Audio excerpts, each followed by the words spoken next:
O vento soprava frio naquela manhã de outono, arrastando folhas secas pelas ruas de pedra da pequena cidade de Vale Douro. Era um lugar onde o tempo parecia caminhar mais devagar, onde segredos eram sussurrados entre paredes antigas e onde o passado nunca estava verdadeiramente morto. Helena Duarte observava o horizonte pela janela alta de seu quarto. Seus dedos delicados, longos e pálidos, repousavam sobre o vidro frio, contrastando com o leve tremor que os atravessava. Seus cabelos castanho escuros caíam em ondas suaves até a altura da cintura, refletindo a luz do amanhecer com tons acobreados. Seus olhos, de um verde profundo, quase melancólico, carregavam uma tristeza que parecia antiga demais para seus 23 anos. "Senhorita Helena", chamou a governanta, batendo suavemente na porta. "Seu pai deseja vê-la." Helena suspirou. Sabia exatamente o que aquilo significava. Gosto de saber de onde você está ouvindo. Deixe aí nos comentários qual cidade você está ouvindo. Ao descer as escadas do casarão, seu vestido claro acompanhando com leveza cada passo, encontrou seu pai, Augusto Duarte, sentado à mesa com postura rígida. Era um homem alto, de ombros largos e presença imponente.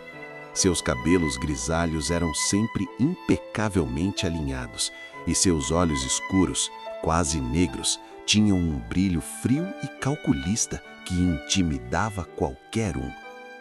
"Helena", disse ele sem rodeios, "recebi hoje a confirmação. Seu casamento foi acertado." O coração dela apertou. Com quem?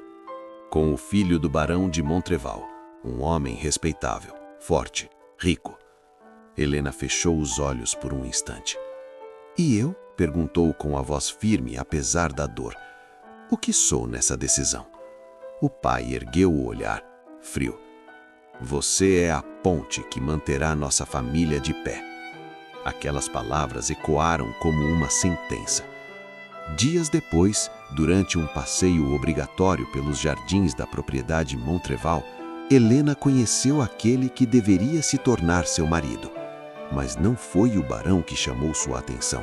Foi ele, um homem de roupas simples, porém elegantes em sua descrição, observava os cavalos no estábulo. Miguel tinha uma presença silenciosa, porém impossível de ignorar. Era alto, de porte atlético, com ombros largos moldados pelo trabalho físico.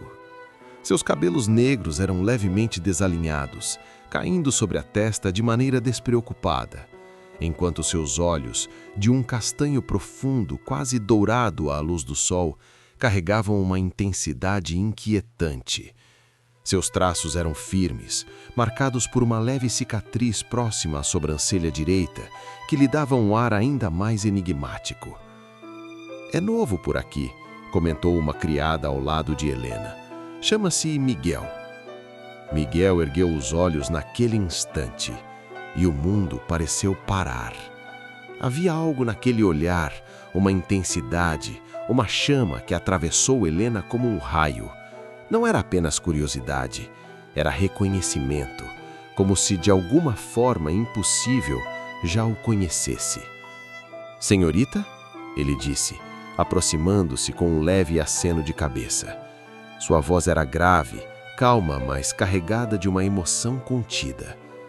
"Helena", respondeu ela, antes mesmo de pensar. Houve um silêncio carregado entre os dois. "Não é comum ver alguém observar os cavalos com tanta atenção", disse Miguel. "Nem alguém cuidar deles como se fossem mais do que animais." Ele sorriu, de forma breve mas sincera. Um sorriso raro que suavizava a rigidez de seu rosto. E naquele instante, algo começou. Os dias seguintes foram marcados por encontros aparentemente casuais, sempre nos jardins, sempre sob o pretexto de caminhar ou respirar o ar puro. Mas não havia inocência naquilo. Helena começava a perceber que cada conversa com Miguel despertava nela algo que jamais havia sentido. Não era apenas desejo, era uma necessidade quase dolorosa de estar perto. Quando caminhavam lado a lado, ela notava o calor que emanava dele, o contraste entre sua própria delicadeza e a firmeza dos gestos de Miguel. Às vezes, seus dedos se tocavam por acaso, e o simples contato parecia incendiar sua pele. "Você não pertence a este lugar", disse ele certa tarde, observando-a com atenção. "E você pertence?" Miguel hesitou. Não como gostaria. Helena aproximou-se, seus olhos verdes fixos nos dele. Então, por que fica? Ele a encarou profundamente. Porque agora tem um motivo. O coração dela acelerou. O mundo que antes era cinza e previsível, agora pulsava em cores vibrantes. Cada toque acidental, cada olhar prolongado, cada palavra não dita construía uma tensão irresistível. Até que, numa noite iluminada apenas pela lua, tudo mudou. A luz prateada destacava o contorno do rosto de Helena, fazendo seus olhos brilharem como vidro molhado. "Helena", sussurrou Miguel, segurando sua mão com firmeza. "Isso é errado. Eu sei. Podemos perder tudo." Ela se aproximou ainda mais, seus lábios a poucos centímetros dos dele. "Eu já não tenho nada." E então, sem mais palavras, seus lábios se encontraram. Foi um beijo intenso, urgente, como se ambos soubessem que estavam atravessando uma linha da qual não haveria retorno. O romance cresceu nas sombras.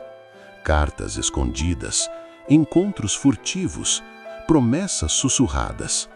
Mas o perigo também crescia.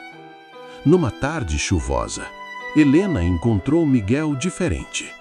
Seus cabelos estavam úmidos, algumas mechas coladas à testa, e sua expressão carregava um peso incomum. O que aconteceu? Ele demorou a responder, passando a mão pelo rosto com tensão. "Você precisa confiar em mim." "Eu confio." "Não", disse ele com pesar. "Você acha que confia." Helena sentiu um frio percorrer o corpo. "Diga-me." Miguel respirou fundo. "Eu não sou quem você pensa." O silêncio caiu pesado. "Então, quem é você?" Ele hesitou. "Meu nome não é apenas Miguel. Eu fui enviado aqui." "Enviado?" "Para investigar seu pai." O mundo de Helena desabou. Isso é alguma espécie de brincadeira cruel?" "Não. Seu pai está envolvido em negociações ilegais, traições. Pessoas morreram por causa disso." "Isso é mentira." "Eu gostaria que fosse." Helena recuou. "Então, tudo isso foi uma farsa?" O olhar dele se partiu. "Nunca. O que sinto por você é a única coisa real em tudo isso." Mas a dúvida já havia sido plantada. Mas me diz, você acha que o amor supera tudo? Ou o amor dos dois irá ficar abalado? Deixe aí nos comentários. Helena passou dias em conflito. Se acreditasse em Miguel, teria que aceitar que seu pai, o homem que a criou, era um criminoso. Se não acreditasse, perderia o único amor verdadeiro que já sentiu. Até que decidiu investigar. E o que encontrou destruiu sua inocência. Documentos escondidos, cartas comprometedoras, provas irrefutáveis. Seu pai não era apenas culpado, era pior do que Miguel havia dito. Naquela noite, ela correu até o estábulo, seus cabelos soltos ao vento, o rosto pálido e decidido. "Helena!" Ele apareceu, surpreso, com o corpo ainda marcado pelo cansaço. "Eu vi tudo." O silêncio entre eles era carregado de dor e verdade. "Então você entende agora." Entendo que estou presa entre dois mundos. Ele se aproximou, seus olhos intensos fixos nela. Venha comigo. E abandonar tudo? Tudo isso é uma mentira, Helena. Ela fechou os olhos. E nós também somos? Nunca. Na véspera do casamento arranjado, Helena tomou sua decisão. Ou pelo menos, achou que tomou. Ao chegar ao ponto de encontro com Miguel, encontrou-o ferido. Sua camisa estava manchada de sangue e sua respiração era pesada. Miguel! Ele caiu em seus braços. Eles descobriram, disse com dificuldade. Quem? Seu pai e... Ele hesitou. Não era só ele. Helena congelou. O que quer dizer? Miguel tentou falar, mas perdeu a consciência. Desesperada, Helena o levou para um esconderijo. E então, encontrou algo em seu casaco. Um medalhão. Com o símbolo da família Duarte. Seu coração parou. No verso, uma inscrição. Para meu filho que um dia retornará. Helena sentiu o mundo girar. Miguel era filho de seu pai, seu meio-irmão. Tudo aquilo, o amor, os beijos, o desejo, era proibido de uma forma ainda mais cruel do que imaginava. Quando Miguel acordou, encontrou Helena distante, seus olhos agora carregados de dor e choque. Você sabe, disse ela com a voz quebrada. Ele fechou os olhos. Eu descobri há pouco tempo.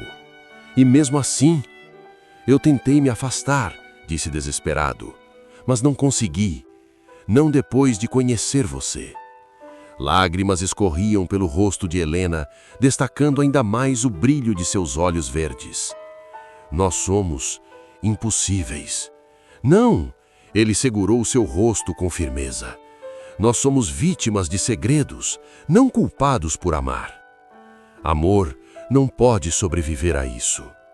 O silêncio que se seguiu foi devastador. Na manhã do casamento, Valedouro despertou em festa, mas Helena vestia o branco como quem caminhava para o próprio funeral.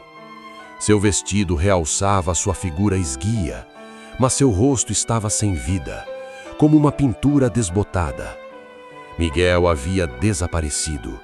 Ninguém sabia onde estava, e talvez fosse melhor assim. Quando chegou ao altar, Helena parou. O noivo a observava. Todos aguardavam. Mas então ela falou: Eu não posso. O murmúrio se espalhou como fogo. Este casamento é baseado em mentiras, e eu me recuso a viver uma vida que não me pertence. Seu pai levantou-se furioso, sua figura imponente dominando o salão. Você não sabe o que está fazendo. Helena o encarou com firmeza. Pela primeira vez, sei exatamente. E saiu. Meses se passaram. A verdade sobre Augusto Duarte veio à tona. Ele foi preso. Valedouro nunca mais seria a mesma. Helena partiu, sem destino certo, sem promessas, mas livre. Quanto a Miguel, ninguém sabia. Alguns diziam que havia morrido, outros que partira para longe. Mas às vezes, nas noites silenciosas, Helena sentia que ele ainda existia em algum lugar. E que, apesar de tudo, o amor que viveram jamais seria apagado. Porque há histórias que não terminam. Elas apenas continuam, em silêncio. Agora me diz, o que achou da história? Deixe aí nos comentários.